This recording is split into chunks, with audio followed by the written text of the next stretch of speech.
Hello students, welcome to EPG Pathshala. I am Professor Kulbhushan Chandel from Himachal Pradesh University Shimla. Today we are going to talk on module Understanding the Human Being as Coexistence of Self and Body from paper Human Values and Indian Ethos. After completing this module, the students will be able to understand human being as coexistence of self and body, describe the need of self and body, discuss activities of self and body, and finally explaining difference between self and body. Let me introduce the topic first. Human being is more than just a body. In fact, the human being is a coexistence of the self and the body. There is a need to understand human being not only as human body but also in the context of self, which acts as observer or user of the body.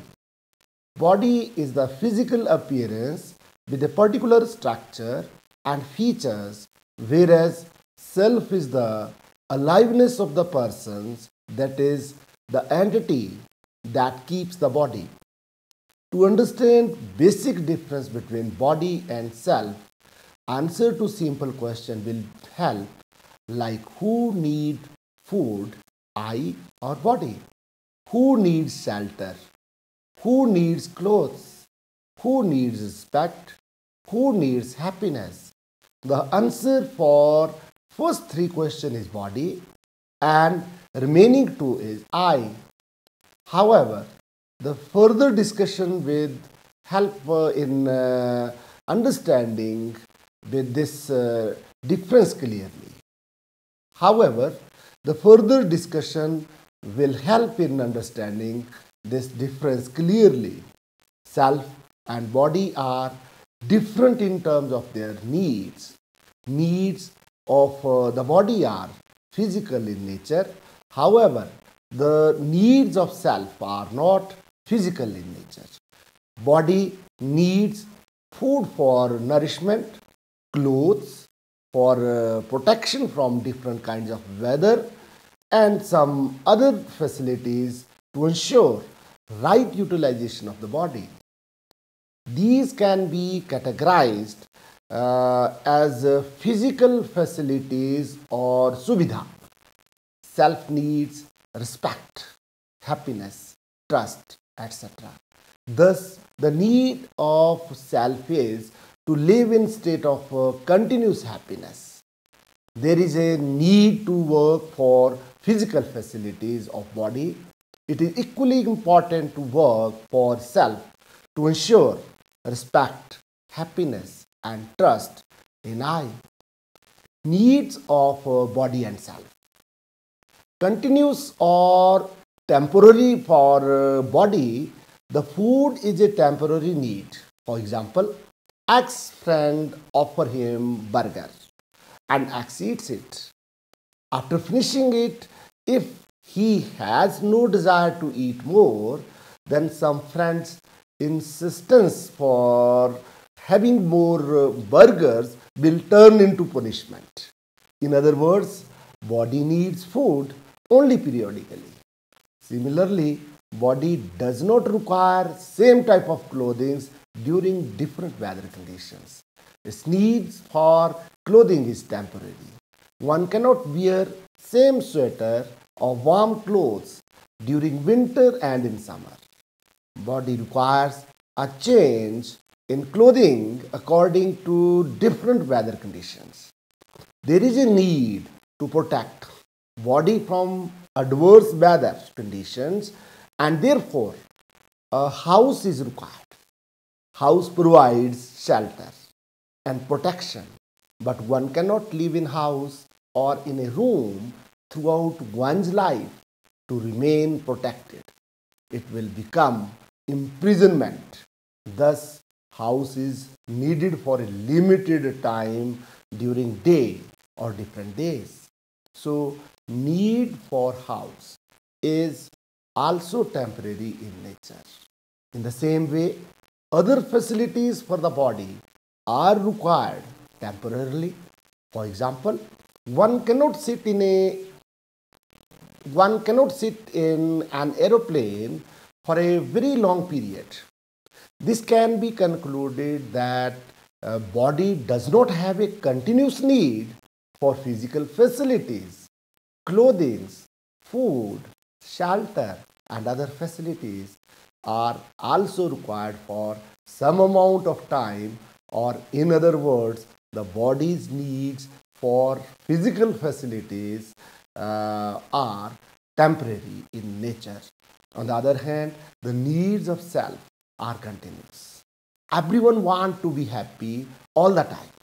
Similarly, everyone wants acceptance in a relationship continuously and not for some times only. Each of us wants respect continuously.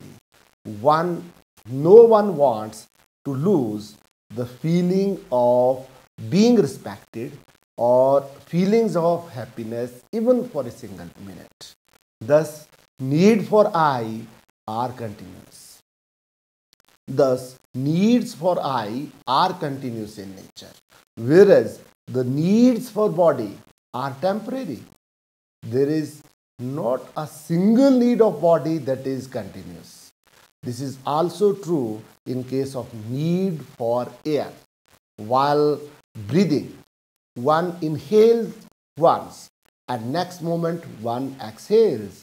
Thus, breathing is interrupted. But need for feelings and happiness for I is continuous in nature. No one wants respect only at one moment and being disrespected the other moments. Needs of body and self, quantitative or qualitative. The needs of body are quantitative. One can quantify the requirements of body like clothes, food, shoes, rooms, cars, etc. The number of these requirements can be small or large for body of different persons, but this is limited in quantity. Physical facilities are essential in the beginning, but their continuous uses or consumption becomes unbearable with the passage of time. One can only imagine of having limitless physical facilities, but if one has too much of these physical facilities or tries to use more and more of them, it starts becoming of a big problem. Needs of the self are qualitative in nature. Our feelings like happiness, respect, and affection are qualitative and not quantitative. Then it comes fulfilling needs of the self and body. The body's need for physical facilities, that is called suvidha, can be fulfilled through appropriate physiochemical or man-made things, while the need of the self for happiness, that is called sukha, can be fulfilled through proper understanding and right feelings. Both kinds of needs cannot be fulfilled in the same manner. They require completely different ways. One may have adequate physical facilities, but if one is not having proper understanding, one will not be happy. Use of the physical facilities fulfills the need of body alone. The needs of self are not addressed through the use of physical facilities. Thus, for human beings, there is a need to ensure proper understanding, good relations, and physical facilities. Mixing up two set of needs. There is a common misunderstanding that one needs physical facilities only, and so one requires to work for that. It will bring happiness. However, there is a need to work for both, as one is need of body and other one is the need of self. people think that they require unlimited facilities or wealth to have constant happiness. But this is not true. Think of any facility, be it car, food or room. Each has a limit.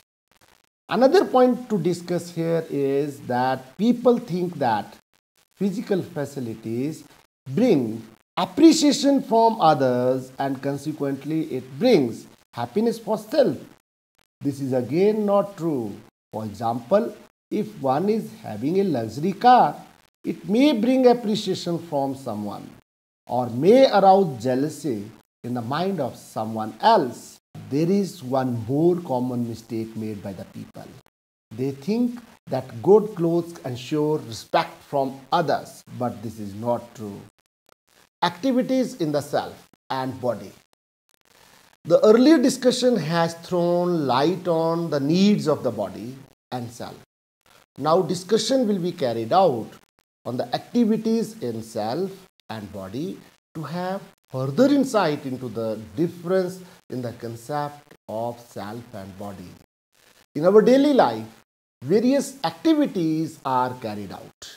These activities can be broadly classified as activities that occur only in self, activities that occur with the involvement of both self and body, and activities that occurs only in body with the consent of self. Activities that occurs only in self. Activities like imagining, dreaming, thinking, choosing, analyzing, desiring, understanding, etc. takes place in self or I and can be called as my activities. These are not occurring by themselves. Rather, self is the entity responsible for these activities. These are not occurring by themselves. Rather, self is the entity responsible for these activities. It is important to mention here that these activities keep on occurring in us and we are mostly unaware of them. We can notice them by paying some attention.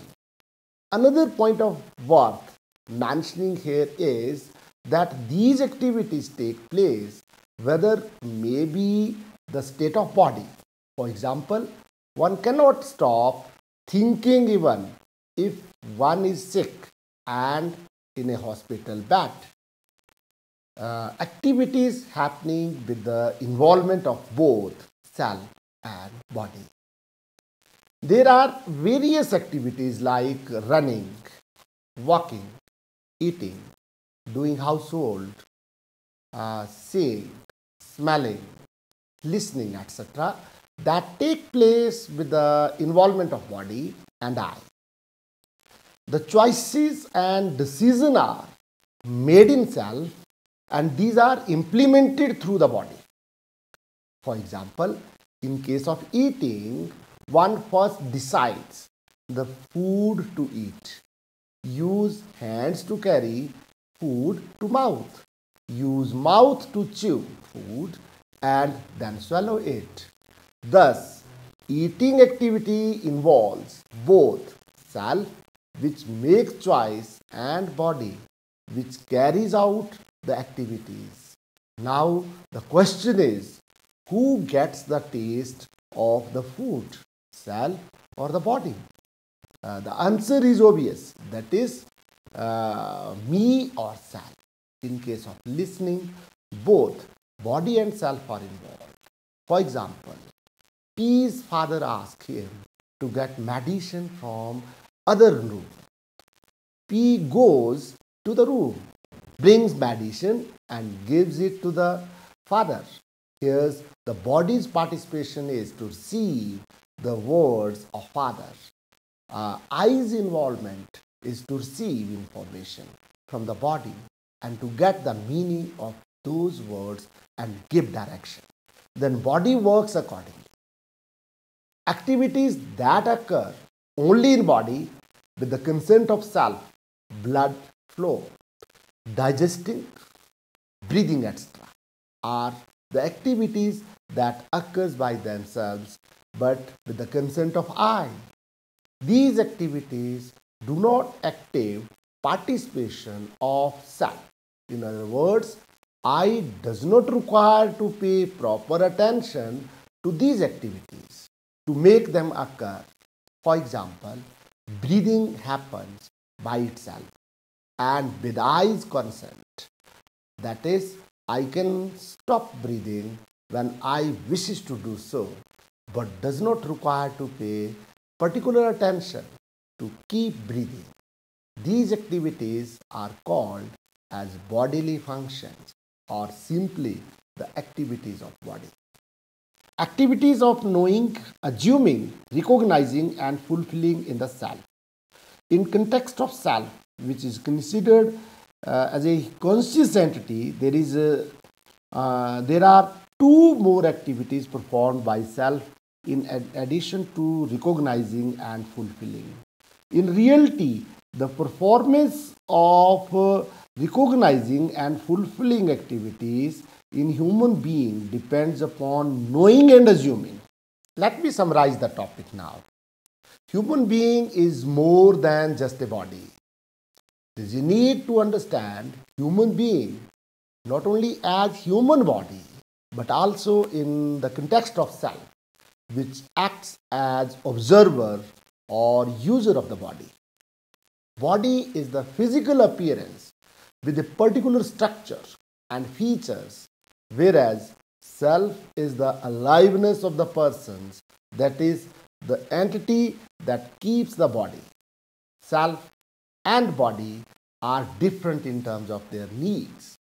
Needs of body are physical in nature. However, needs of self are not physical in nature. Body needs food for nourishment, clothes for protection from different kinds of weather, and some other facilities to ensure right utilization of the body. These can be categorized as physical facilities or subidha. Self needs respect, happiness, trust, etc. Thus, the need of self is to live in state of continuous happiness. Needs of body are quantitative and temporary in nature, whereas needs of self are qualitative and continuous in nature.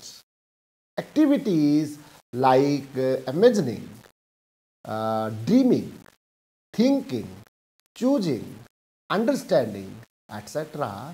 take place in self, and activities like running, walking, eating, seeing, smelling, listening, etc. they take place with the involvement of body and I. Blood flow, digesting, breathing, etc. are the activities that occur by themselves in the body but with the consent of I. The human being is a coexistence of conscious self and material body. Conscious entity performs activities of knowing, assuming, recognizing and fulfilling, whereas material entity performs only activities of recognizing and fulfilling.